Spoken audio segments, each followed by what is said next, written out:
여러분, 혹시 이런 경험 있으신가요?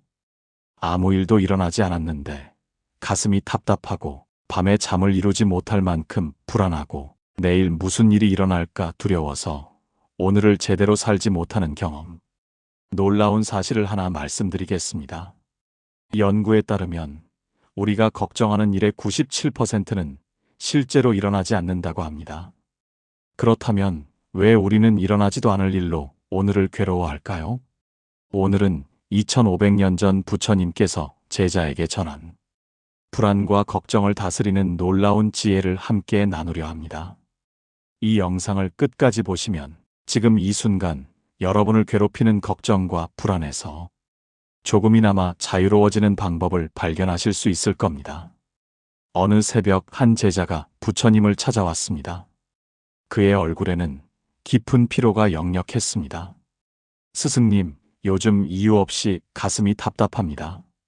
세상이 불안하고 미래가 두렵습니다.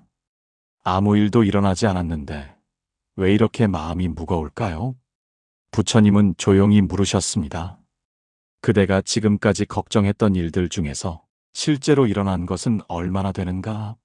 제자는 잠시 생각하다가 고개를 떨구었습니다. 거의 없습니다. 하지만 그 생각이 멈추질 않습니다. 부처님은 미소 지으며 말씀하셨습니다. 그것이 바로 걱정의 본질이다. 마음은 아직 일어나지 않은 미래의 그림자를 현실처럼 착각한다. 그대의 걱정은 실제가 아니라 마음이 만든 허상이다. 여러분, 이 말씀이 핵심입니다. 우리를 괴롭히는 대부분의 걱정은 실제 현실이 아니라 우리 마음이 만들어낸 상상 속 재난입니다. 부처님은 계속 말씀하셨습니다. 사람의 마음은 불확실함을 가장 두려워한다. 그래서 차라리 나쁜 결론이라도 내려버리고 싶어 한다. 하지만 그 불확실함을 견디는 힘이야말로 진짜 지혜다. 제자가 다시 물었습니다. 스승님, 저는 늘 불안합니다. 일이 잘 될까? 사람들이 나를 어떻게 생각할까? 내일 무슨 일이 닥칠까? 이 생각들을 멈출 수가 없습니다. 부처님은 손에 모래를 쥐셨습니다. 그리고 힘주어 움켜쥐자 모래가 손가락 사이로 빠져나갔습니다. 이것을 보아라. 그대가 인생을 움켜쥘수록 삶은 빠져나간다. 걱정도 마찬가지다. 그대가 모든 것을 통제하려 할수록 불안은 커진다. 그대의 불안은 모든 것이 내 뜻대로 되어야 한다는 집착에서 비롯된 것이다. 하지만 세상은 그대의 뜻대로만 흘러가지 않는다. 그것이 삶의 본질이다. 이 가르침은 현대인에게도 그대로 적용됩니다. 우리는 흔히 이렇게 말합니다. 미리 걱정해야 대비할 수 있다고요. 하지만 부처님은 대비와 집착을 구분하라고 하셨습니다. 대비는 깨어있는 준비지만 집착은 통제하려는 두려움입니다. 그 차이를 모르면 우리는 끝없이 마음속에서 상상의 시나리오를 그립니다. 이러면 어떻게 될까? 저러면 큰일 나지 않을까? 결국 아무 일도 일어나지 않았는데 몸은 이미 지치고 마음은 피폐해집니다. 제자가 다시 물었습니다. 스승님, 그럼 걱정을 멈추려면 아무것도 생각하지 않아야 합니까? 부처님은 부드럽게 고개를 저으셨습니다. 아니다. 생각을 없애려 하는 것 자체가 또 다른 집착이 된다. 중요한 것은 그 생각을 생각으로 알아차리는 것이다. 그대가 지금 내가 걱정하고 있구나 하고 알아차리는 순간 걱정은 더 이상 그대를 끌고 다니지 못한다. 부처님은 이렇게 덧붙이셨습니다. 불안은 적이 아니다. 단지 통제하려는 마음이 만든 그림자일 뿐이다. 그림자를 없애려 하지 말고 햇빛 쪽으로 몸을 돌려라. 여기서 햇빛이란 무엇일까요? 바로 지금 이 순간입니다. 부처님은 말씀하셨습니다. 경전에 이런 말이 있다. 미래의 일을 미리 슬퍼하지 말라. 과거의 일을 다시 슬퍼하지 말라. 지금 이 순간이 그대의 삶이다. 내일 일은 내일 생각해도 늦지 않다. 이는 게으름의 말이 아니라 현재의 지혜를 잃지 말라는 뜻이다. 왜냐하면 불안은 오직 지금이 아닌 곳에서만 자라기 때문입니다. 과거를 후회하거나 미래를 걱정할 때만 불안이 존재합니다. 그날 밤 제자는 처음으로 깨달았습니다. 불안은 나쁜 것이 아니라 단지 지금을 놓친 마음의 신호라는 것을요. 며칠 후 제자는 마을로 내려갔습니다. 부처님의 가르침이 실제 삶에서 어떤 의미인지 직접 보고 싶었습니다. 우물가에서 한 여인을 만났습니다. 그녀는 물동이를 들고 있었지만 눈은 먼 산만 바라보고 있었습니다. 무엇을 그렇게 바라보십니까? 산 너머에 있는 제 아들이요. 며칠째 소식이 없어서 밤마다 사고가 난 건 아닌지 걱정이 멈추질 않습니다. 제자는 부처님께 들은 말을 전했습니다. 그 걱정을 멈추려 하셨습니까? 멈추려 하면 더 커집니다. 아들을 생각하지 않으려 하면 오히려 얼굴이 더 선명해집니다. 그렇습니다. 불안은 억누를수록 자랍니다. 그대를 괴롭히는 건 생각이 아니라 그 생각을 없애려는 또 다른 생각입니다. 그럼 어떻게 해야 합니까? 그저 그 마음을 있는 그대로 두십시오. 걱정하는 자신을 조용히 바라보는 자리에서 한 걸음 물러나 보십시오. 그날 밤 여인은 아들을 향한 걱정을 끊지 못했습니다. 하지만 그 걱정을 바라보는 연습을 했습니다. 놀랍게도 가슴은 여전히 아팠지만 숨이 조금 편해졌다고 합니다. 며칠 후 제자가 절로 돌아왔습니다. 그의 얼굴에는 며칠 전에 불안한 그림자가 조금 옅어져 있었습니다. 부처님이 물으셨습니다. 그대의 마음은 이제 어떤가? 스승님, 불안이 완전히 사라지진 않았지만 그것이 저를 삼키지 못한다는 걸 알았습니다. 부처님은 미소 지으며 말씀하셨습니다. 좋다. 이제 그대에게 걱정을 다스리는 3가지 길을 알려주겠다. 첫째, 걱정이 일어날 때 숨을 보아라. 생각이 아니라 지금 들이쉬고 내쉬는 그 숨을 느껴라. 숨은 언제나 지금에 있다. 숨을 따라 마음을 돌리면 미래로 달려가던 생각이 제자리로 돌아온다. 제자는 조용히 숨을 들이켰습니다. 하나의 숨, 하나의 현재. 그 단순한 행위가 마음을 붙잡아 주었습니다. 둘째, 걱정을 없애려 하지 말고 이름을 붙여라. 이것은 걱정이다, 이것은 불안이다. 이렇게 이름을 붙이는 순간 그대는 걱정과 나를 구분할 수 있다. 그대가 그것을 나의 일부라 믿는 동안엔 걱정이 그대를 지배하지만 그것을 하나의 현상으로 볼 때 그것은 힘을 잃는다. 제자는 자신의 마음을 들여다보았습니다. 지금 이 마음 걱정이구나. 그렇게 알아차리자.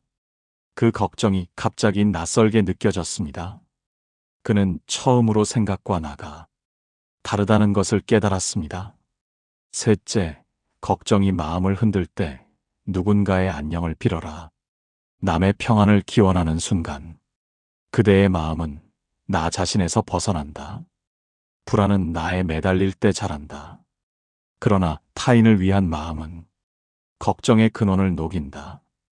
제자는 눈을 감고 먼 산 너머에 있는 사람들을 떠올렸습니다. 그들도 평안하길. 그 순간 이상하게도 자신의 불안이 조금씩 사라지는 걸 느꼈습니다. 부처님은 조용히 말씀하셨습니다. 마음이 타인을 향할 때 불안은 제자리를 잃는다.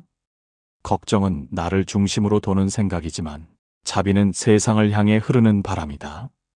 그날 이후 제자는 불안이 찾아올 때마다 3가지를 실천했습니다. 하나, 숨을 바라본다.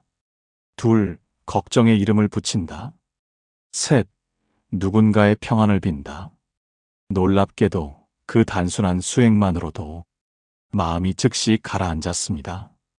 불안은 여전히 있었지만 그 불안이 자신을 끌고 다니지 않았습니다. 며칠이 지났습니다. 제자는 3가지 수행을 열심히 했지만 여전히 불안이 때때로 찾아왔습니다. 어느 새벽 그는 홀로 앉아 중얼거렸습니다. 왜 이렇게 계속 흔들릴까요? 숨을 보고 이름을 붙여도 불안은 완전히 사라지지 않습니다. 그때 부처님이 다가오셨습니다. 그대는 불안이 사라지지 않는다고 괴로워하는구나. 예, 스승님. 저는 평온해지고 싶은데 제 마음은 여전히 물결처럼 일렁입니다. 부처님은 하늘을 바라보며 말씀하셨습니다. 그대는 고요함을 목표로 삼고 있구나. 그대의 마음은 고요해야 한다는 또 다른 집착에 머물러 있다. 제자는 놀라 고개를 들었습니다. 그럼 고요를 구하지 말아야 합니까? 고요는 구하는 것이 아니다. 그대가 구하려는 순간 이미 마음은 소란스러워진다. 부처님은 연못가로 걸어가셨습니다. 물 위에 나뭇잎 하나가 떠 있었습니다. 이 잎을 보아라. 물결이 일어날 때도 그 흐름과 싸우지 않는다. 그저 떠 있을 뿐이다. 그대의 마음도 그러해야 한다. 제자는 그 말씀을 듣고 가만히 숨을 내쉬었습니다. 걱정이 사라져야 평온해지는 것이 아니라 걱정이 있어도 괜찮을 수 있어야 한다. 그 깨달음이 스치듯 마음을 비추었습니다. 부처님이 다시 말씀하셨습니다. 불안은 사라지지 않는다. 그대가 살아있는 한 변화는 있고 변화가 있는 곳에 불안은 있다. 그러나 불안을 두려워하지 말라.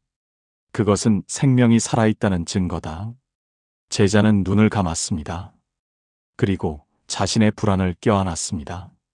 도망치지도 억누르지도 않았습니다. 그저 불안이 자신과 함께 있음을 허락했습니다. 그때 놀라운 일이 일어났습니다. 불안은 사라지지 않았지만 그 속에서 고요가 피어났습니다. 마치 폭풍 속에서도 중심은 고요하듯 그의 마음 한가운데에서 멈춤이 일어난 것입니다. 부처님은 그 모습을 지켜보며 말씀하셨습니다. 그대가 이제 알겠느냐? 고요는 불안의 반대가 아니다.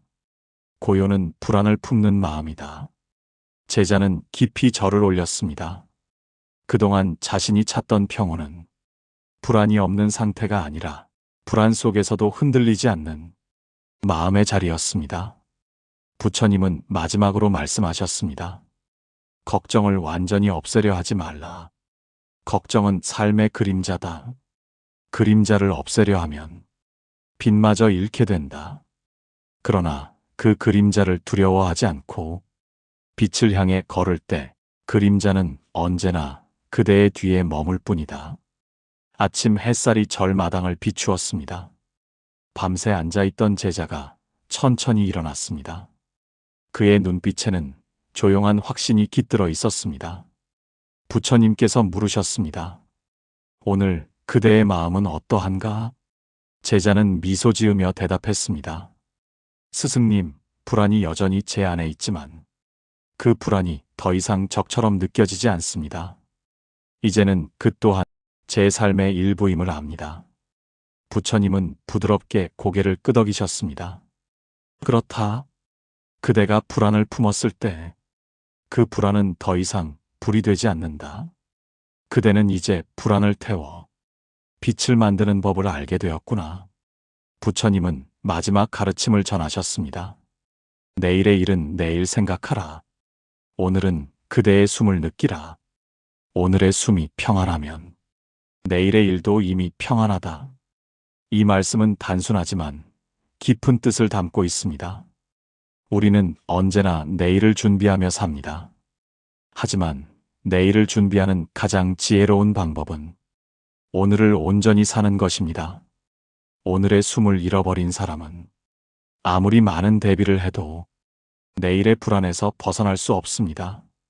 하지만 오늘의 숨을 바로 보는 사람은 내일 어떤 바람이 불어도 흔들리지 않습니다. 불안은 언제나 미래에서 옵니다. 그러나 평안은 오직 지금에서만 피어납니다. 부처님은 제자에게 조용히 미소 지으며 말씀하셨습니다. 이제 그대는 알겠느냐? 걱정이 일어날 때마다 그것이 곧 수행의 문임을. 절에 종소리가 울렸습니다. 멀리서 새가 날아오르고 산 아래 마을의 하루가 다시 시작되었습니다. 여러분, 오늘 이야기는 여기까지입니다. 첫째, 걱정의 거의 대부분은 일어나지 않습니다. 우리를 괴롭히는 것은 현실이 아니라 마음이 만든 허상입니다. 둘째, 걱정을 없애려 하지 마십시오. 대신 숨을 보고 이름을 붙이고 타인의 평안을 비십시오. 셋째, 불안을 적이 아니라 친구로 받아들이십시오. 고요는 불안이 없는 상태가 아니라 불안을 품는 마음입니다. 넷째, 오늘을 사십시오. 내일의 일은 내일 생각해도 늦지 않습니다. 오늘 하루 여러분께 부탁드립니다. 걱정이 올라올 때 그 마음을 가만히 바라보고 아, 이것이 걱정이구나 하고 알아차리기만 하십시오. 그때 여러분의 마음은 이미 평온의 문턱에 서 있을 것입니다. 불안은 멀리 있는 적이 아닙니다. 그것은 마음이 깨어날 기회를 주는 스승입니다. 걱정하지 마십시오.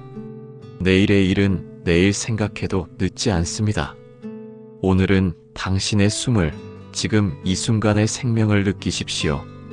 부처님의 말씀처럼 여러분의 하루가 고요 속에 빛이 되길 바랍니다. 이 영상이 도움이 되셨다면 구독과 좋아요, 알림 설정 꼭 부탁드립니다. 그리고 댓글로 여러분이 걱정을 다스린 경험이나 오늘 가장 마음에 드는 구절을 함께 나누면 지혜는 더 깊어집니다. 다음 영상에서 더 좋은 이야기로 찾아뵙겠습니다. 감사합니다.